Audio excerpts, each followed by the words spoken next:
जब भी आप कोई प्रॉपर्टी या संपत्ति लेने जाते हैं तो आमतौर पर आपका जो प्रॉपर्टी डीलर होता है या आपका जो फाइनेंशियल एडवाइजर होता है वो आपको सलाह देता है कि आप इसे पत्नी के नाम पर रजिस्टर्ड करवा लें, पत्नी के नाम से खरीद लें। और उसका बेनिफिट वो बताता है कि आपको रजिस्ट्रेशन चार्जेज में कुछ छूट मिल जाएगा, कुछ राहत मिल जाएगा। और उनके कहने पे लोग ऐसा करते भी हैं। लेकिन क्या आपको पता है कि यदि आप कोई संपत्ति या प्रॉपर्टी अपने पत्नी के नाम पे खरीदते हैं या पत्नी के नाम पे उसका रजिस्ट्रेशन करवाते हैं तो आपको क्या क्या बेनिफिट मिलता है और क्या क्या नुकसान हो सकता है। आज हम इसी विषय पर चर्चा करेंगे और आप लोगों के सामने हम दोनों पक्ष रखेंगे कि इससे क्या आपको बेनिफिट मिलने वाला है और इसका नुकसान क्या है। उसके बाद आप खुद समझ जाएंगे कि आपको अपने पत्नी के नाम पर कोई भी प्रॉपर्टी खरीदना चाहिए या नहीं, ये आपके ऊपर होगा। इसके फायदे और नुकसान दोनों जानने के बाद और अपनी परिस्थिति के हिसाब से, अपनी परिस्थिति को ध्यान में रखते हुए आप खुद निर्णय कर पाएंगे कि आपको कोई भी संपत्ति, कोई भी प्रॉपर्टी अपने पत्नी के नाम पे लेना चाहिए या नहीं लेना चाहिए। हो सकता है यह मैन टू मैन डिफर भी करे। नमस्कार, इस अंक में आप सभी का बहुत बहुत स्वागत है। तो कोई भी संपत्ति हम पत्नी के नाम पर लें या नहीं लें, इस संबंध में सबसे पहले हम इसके फायदे के बारे में बात करने जा रहे हैं। सबसे बड़ा फायदा और जो आमतौर पर प्रॉपर्टी डीलर और आपका फाइनेंशियल एडवाइजर जो बताता है वो ये कि यदि आप कोई भी प्रॉपर्टी, संपत्ति पत्नी के नाम पर रजिस्ट्रेशन करवाते हैं, उनके नाम पे खरीदते हैं तो आपको 1-2% का रिलैक्सेशन मिलता है रजिस्ट्रेशन फी में। हर राज्य सरकार महिलाओं के नाम पर यदि प्रॉपर्टी लिया जाता है तो 1-2% का रियायत देती है, जिससे कि महिलाओं में स्टेबिलिटी हो और उनके नाम पे यदि कोई प्रॉपर्टी होता है तो उस राज्य की महिलाएं सुरक्षित महसूस करती है। उनके अंदर एक कॉन्फिडेंस होता है, क्योंकि आमतौर पर हमारे देश में महिलाएं हाउसवाइफ होती है जिनका कोई सोर्स ऑफ इनकम नहीं होता है। ऐसे में यदि कुछ संपत्ति महिलाओं के नाम पर हो तो उनका फ्यूचर थोड़ा सिक्योर माना जाता है। इसी उद्देश्य से प्रत्येक राज्य सरकार महिलाओं के नाम पे रजिस्ट्रेशन फी में थोड़ा रियायत दिया करती है, ताकि इस लालच में लोग महिलाओं के नाम पे प्रॉपर्टी का रजिस्ट्रेशन करवाए। दूसरा जो बेनिफिट आपको मिलने वाला है वो ये कि यदि आप अपनी पत्नी के नाम पे प्रॉपर्टी का रजिस्ट्रेशन करवाते हैं और खुदा न खास्ते कुछ दिन बाद आपकी अकाल मृत्यु हो जाती है, ऐसे में आपके संपत्ति पर केवल और केवल आपकी पत्नी और आपके बच्चों का अधिकार होता है। और आपके जाने के बाद आपकी पत्नी, आपके बच्चे सुरक्षित महसूस करते हैं, ताकि वो प्रॉपर्टी उसके भविष्य में काम आएगा। कोई भी अदर सदस्य उस प्रॉपर्टी पर हक नहीं जमा सकता है, ना उसे ले सकता है। उसका लीगल राइट केवल और केवल आपकी पत्नी और आपके बच्चे होते हैं। इसके अलावा यदि आप अपने नाम पर प्रॉपर्टी कराते हैं और आपकी अकाल मृत्यु हो जाती है, ऐसे में भी उस प्रॉपर्टी का लीगल राइट आपकी पत्नी को और आपके बच्चों का ही होता है। लेकिन अक्सर यह देखा जाता है कि उसमें उस परिवार के और भी सदस्य अपना दावा ठोक देते हैं और चूंकि पत्नी असहाय होती है, उस समय सामाजिक और पारिवारिक दबाव में आकर के उनको उस संपत्ति का कुछ हिस्सा देना पड़ता है।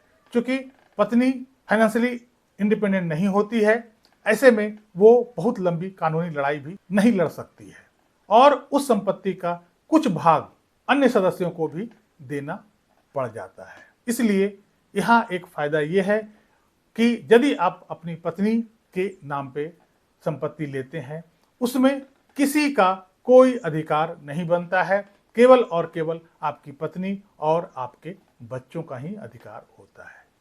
लेकिन इसका एक ड्रॉबैक भी है। वो ड्रॉबैक ये है कि यदि आपकी पत्नी अच्छी नहीं है, यदि उनके नियत में कोई खोट है, तो आपके गुजर जाने के बाद पत्नी उस प्रॉपर्टी को बेचकर कहीं भी जा सकती है। यदि आपका बच्चा नाबालिग है, छोटा है, तो उसे भी छोड़कर वो अकेले भी कहीं जा सकती है। ऐसे में आपके बच्चों की जिंदगी खराब भी हो सकती है।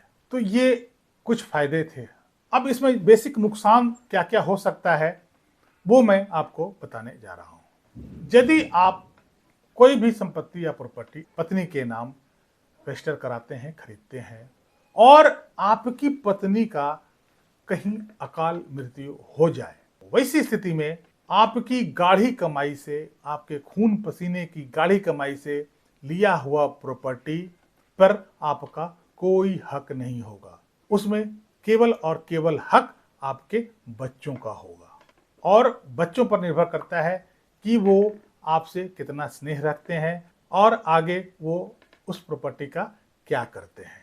मतलब संपत्ति आपका, मेहनत आपका, पैसे आपके, और उस पर अधिकार बच्चों का। तो ये एक ड्रॉबैक है। दूसरा, जब भी आप कोई प्रॉपर्टी या संपत्ति खरीदते हैं तो इस उद्देश्य से खरीदते हैं कि भविष्य में कभी भी कुछ व्यवसाय में ऊंच नीच हो जाए या कभी भी बुरा समय आ जाए तो हम उस संपत्ति को बेच करके अपना स्थिति को हम सुधार सकते हैं। ऐसे में यदि आप उस प्रॉपर्टी को पत्नी के नाम पे खरीदते हैं और पत्नी यदि उस प्रॉपर्टी को बेचने का विरोध करती है तो आप उस संपत्ति को कभी नहीं बेच पाएंगे। चाहे आपकी स्थिति जो भी हो, चाहे आपका बिजनेस में नुकसान हो रहा हो या आपको पैसे की सख्त जरूरत भी हो, तब भी आप उस संपत्ति को नहीं बेच सकते हैं जहां आपकी पत्नी विरोध कर रही हो। ऐसे में कई बार रिश्ते भी खराब हो जाते हैं और एक विचित्र स्थिति बन जाती है। इसके अलावा जैसा कि आजकल समाज में चल रहा है कि 2 बच्चों और 3 बच्चों की मां भी किसी के साथ फरार हो रही है। ऐसे में यदि 5-10 साल बाद भी आपकी पत्नी के साथ आपका रिश्ता खराब हो जाए और उसके नाम से आपने प्रॉपर्टी ले रखी है, तो आप उस प्रॉपर्टी को दोबारा हासिल नहीं कर सकते हैं।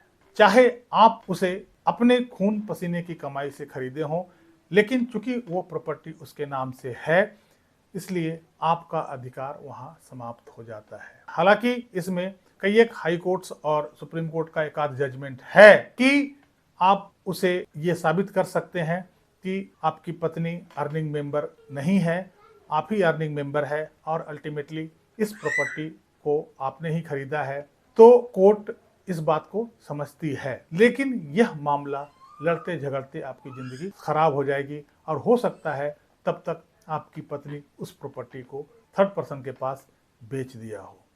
ऐसे में मामला और भी उलझ जाएगा। तो इस कारण से यदि आपके रिश्ते आपकी पत्नी के साथ खराब होते हैं कभी भी, तो उसके बाद आप उस संपत्ति पे अपना अधिकार खो देते हैं।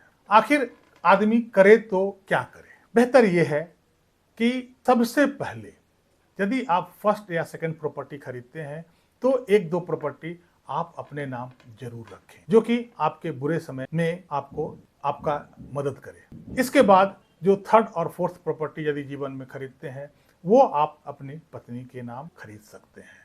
दूसरा सुझाव मेरा ये है कि जब तक शादीशुदा जिंदगी का 10 से 15 साल अच्छे से नहीं गुजर जाता है, तब तक कोई भी संपत्ति आप पत्नी के नाम पे ना ही खरीदें। शुरू में out of love and affection लोग ऐसा गलती कर देते हैं कि 1-2 साल में ही वो पत्नी के नाम पर कोई प्रॉपर्टी ले देते हैं और 3-4 साल रहने के बाद पत्नी डाइवोर्स ले लेती है। ऐसे में आपको बहुत बड़ा नुकसान का सामना करना पड़ेगा। इसलिए बेटर ये है कि जब तक आपकी शादीशुदा जिंदगी का 10 से 15 साल सुखमय ढंग से नहीं गुजर जाता है, आप पत्नी के नाम पे प्रॉपर्टी ना ही लें तो अच्छा है। ये मेरा पर्सनल सलाह था, ये मेरा मानना था। आप अपने हिसाब से इसके लाभ और फायदे को देखते हुए अपना निर्णय खुद ले सकते हैं। कैसी लगी जानकारी कमेंट करके जरूर बताइएगा। वीडियो को लाइक कीजिएगा, चैनल को सब्सक्राइब कीजिएगा। मिलते हैं अगले अंक में कुछ नई जानकारी के साथ। तब तक जय हिंद, वंदे मातरम।